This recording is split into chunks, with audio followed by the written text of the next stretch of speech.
And now, from the CFTK-TV studios, this is Open Connection with your host, Robert Pictou.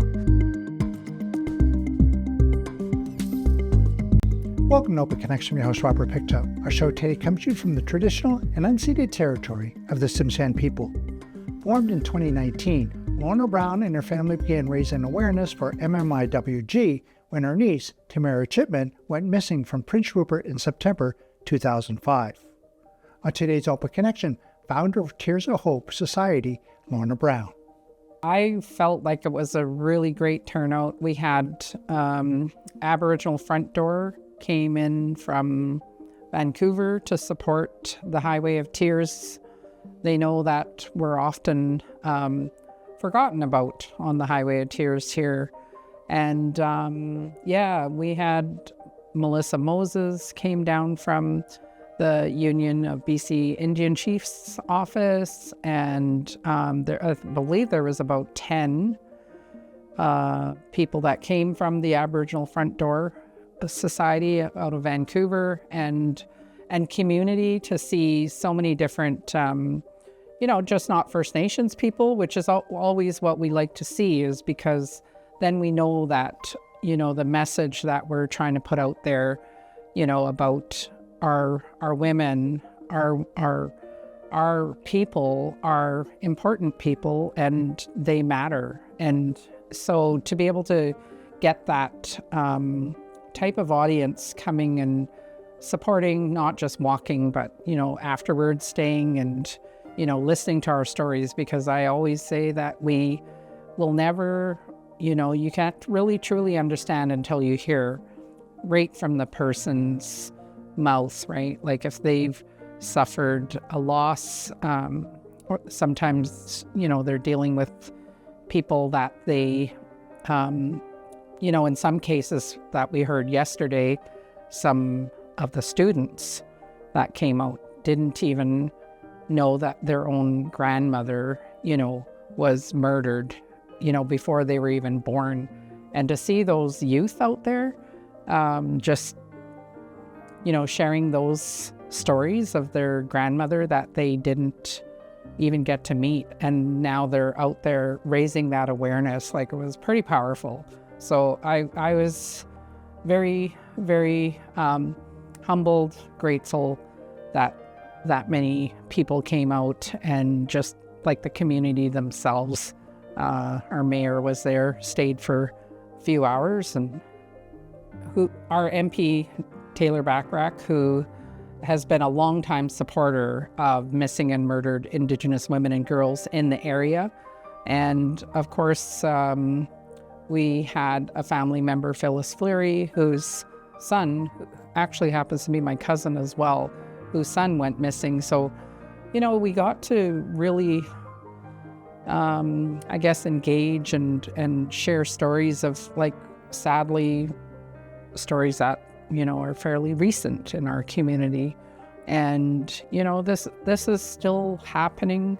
And so I just feel it's just so important that we continue to share the stories, share the awareness, and, let the public know. And I feel like it's the only way we're ever going to get beyond where we are right now. Our Indigenous lives matter, and we need to keep, sadly, we still need to keep reminding the public that our Indigenous lives do matter. Our girls, our women, our men, boys, they're just as important. Unifor, they've just been an amazing support. Honestly, I met with Gina Smoke, who's the Indigenous representative for Canada. Her and I were supposed to meet back in 2020, when COVID just kind of hit and everybody had to just kind of isolate. So we never did get to meet then, but we ended up reconnecting a few years later, so about 2 years ago. And it was just, Unifor had this heart for the Highway of Tears, and really wanted to do something for the Highway of Tears. And so we were able to connect. Long story short, they decided that they wanted to do their own walk and fundraise. The first year they walked, they actually participated in our annual run walk relay. And then last year they did their own on their own date. And so last year they did a walk on October the 5th, I believe it was, and they raised $20,000. So that was pretty amazing. And it just feels really good to know that you have the support of an organization that, the awareness is made all throughout their whole union, which is, I believe, the largest private sector union in Canada. So to know that we have that type of support, not only here in the Northwest, but right across Canada, really. Open Connection will be right back after these messages. And now, from the CFTK-TV studios, this is Open Connection with your host, Robert Pictou. These posters of Tamara Chipman will soon be found all over Terrace. Chipman's dad, stepmom, aunt, and family friend had these posters made.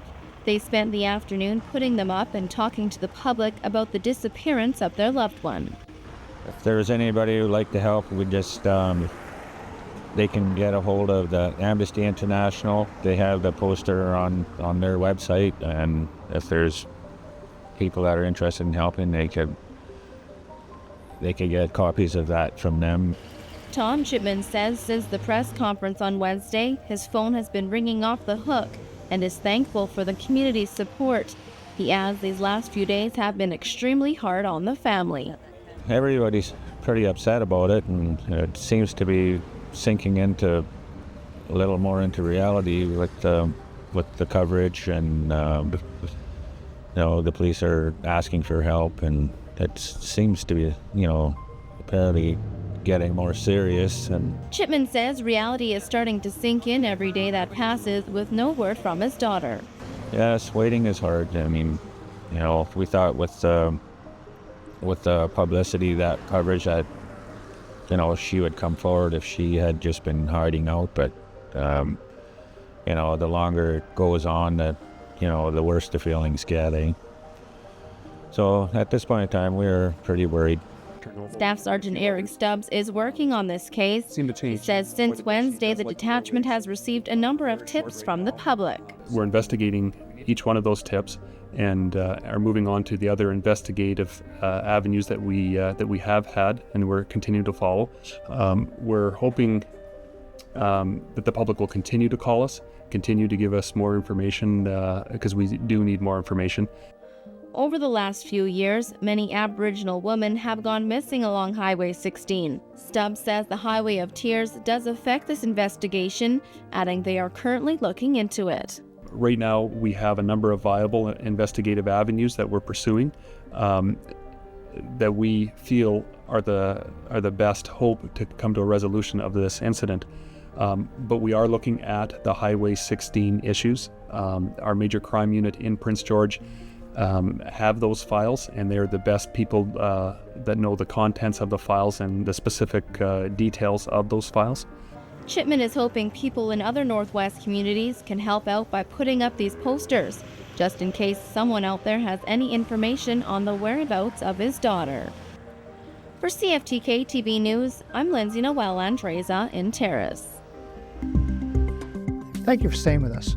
When a family member goes missing, the family often experiences intense stress, uncertainty, and a range of emotions like worry, sadness, anger, guilt, as they grapple with the unknown fate of their loved one, often leading to a significant disruption of their daily lives and relationships.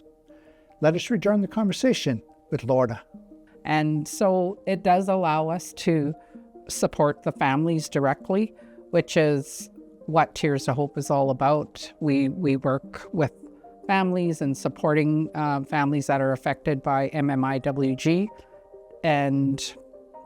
but with being able to have these funds, because everything costs, right? To do things, to offer, like family retreats and places where families can go and heal. So it just makes a huge difference in the work that we do, and not just the financial contribution, but to know that they're there, actually supporting in person, like literally feet on the ground. And so, we're really, really grateful for their support. Since the national inquiry, this coming June, it'll be 6 years since the recommendations came out, the 231 recommendations into calls for justice. We were invited to be a part of that roundtable to discuss where the calls to justice are, and sadly, it's not as far along as we would like. In fact, very little has been accomplished in almost 6 years. But we were able to bring our voices to talk about the things that are not working, and be able to have a collective voice right across the country, because it was a gathering for it was a gathering for national, provincial, and just like local government, provincial and federal. So we were able to, get, just have a discussion to talk about what's working in different provinces. There was the red dress alert that is being worked on, and that's something that I know that our MP, federal MP Taylor Bachrach has been working hard on. And although the red dress alert is important, we still do need that, but we were able to talk more importantly about ways of prevention and how we can look out for each other, and just different. It was just great to be able to come together with other provinces that are doing things well.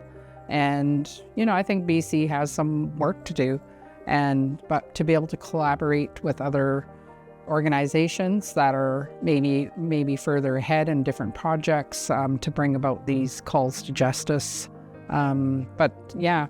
Pretty honored that, we're just a small organization here in northern BC, but we have had, meetings with Minister Gary and Minister Gary Ananda Sangari here in Terrace, to speak about, what we'd like to see.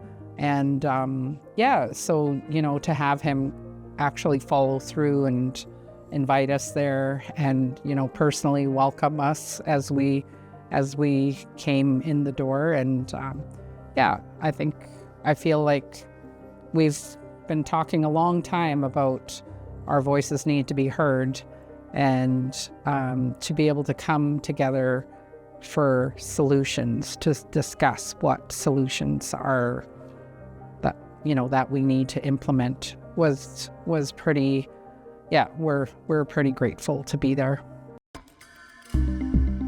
Open Connection will be right back after these messages. And now, from the CFTK-TV studios, this is Open Connection with your host, Robert Pictou. Welcome back to Open Connection, sacred places where we meet something beyond ourselves, and they're not always conventionally religious places. After years of planning, a commemoration and healing totem pole was raised on the unceded Kitsum-Kalem territory in the fall of 2020. Let us rejoin the conversation with the chairperson of Unifor's BC Regional Council, Leanne Marsh. It's very powerful to see things like that. I have dual emotions going on, because I'm very honored to be a part of it, but I'm also very, the subject and why we're there is really tough. Like, it's really, really tough. I myself don't have children, but I couldn't imagine ever having to go through not knowing where your son or daughter is, or your sister. I don't have any direct relatives that are missing, but I couldn't imagine, and I wouldn't want to be anywhere else other than here supporting the families that are going through that right now and that have gone through that.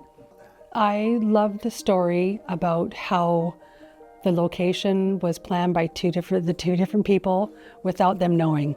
I think it's the perfect spot for it.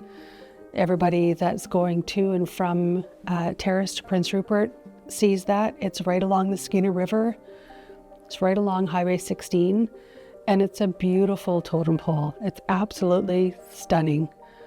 Again, it's because of an unfortunate, the things that are happening to our family members, but it's a beautiful tribute to them, and it does hopefully spark conversations about why it's there and what we can do about it.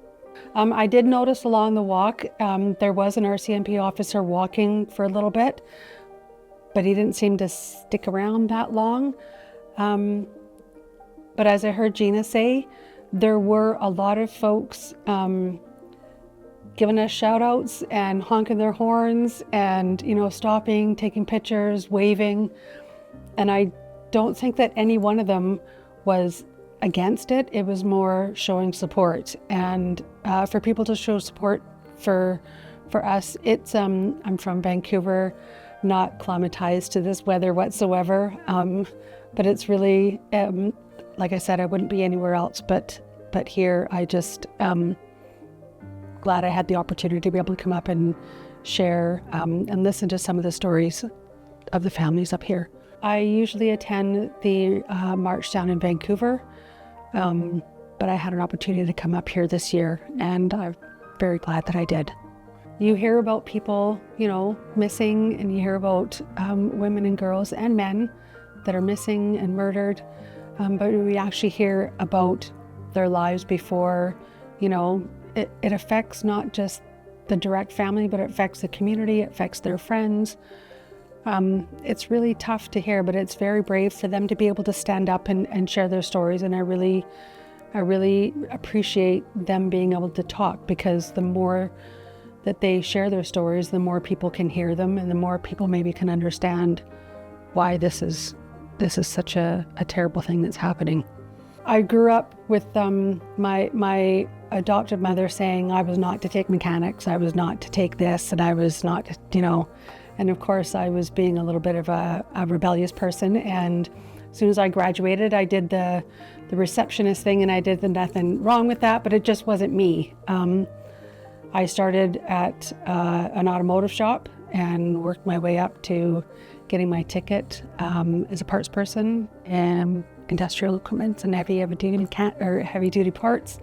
And I started it was a very male dominated industry, it still is. But I was okay with that because I'm very stubborn and I wasn't going anywhere. But I ended up wearing a lot of hats. Being the first female that was hired in my department, I had to wear the women's advocate hat. There was a lot of firsts for me in that company, and I didn't look back. I just kept going forward, and that's where it got me today. I sit on the National Executive Board. I'm one of 26 people from all across Canada. In BC, there's approximately 28,000 uniform members. And I don't remember how many locals there are right now. I should know that. But yes, we also, we have a regional chair or regional council once a year. And it gives me the opportunity to be able to lobby the government about important issues that are affecting our members in all different sectors of our union. Open Connection will be right back after these messages.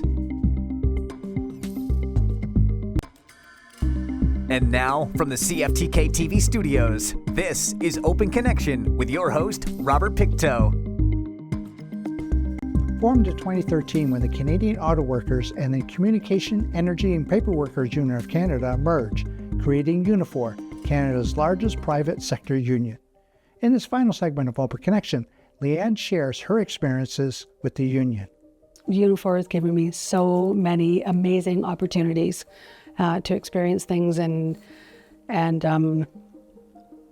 I've got to travel and see a lot of different things. I actually, with my friend Gina Smoke, I got to go down to Washington to the inaugural Indigenous Peoples March, which was absolutely incredible. There was 5 of us, I believe, that went down from across Canada, just to be in that march and see so many Indigenous women and men, elders, young people, children. Like it was just an incredible, and to be down in Washington, never been down there before. It was an incredible experience, and yes, Unifor has done.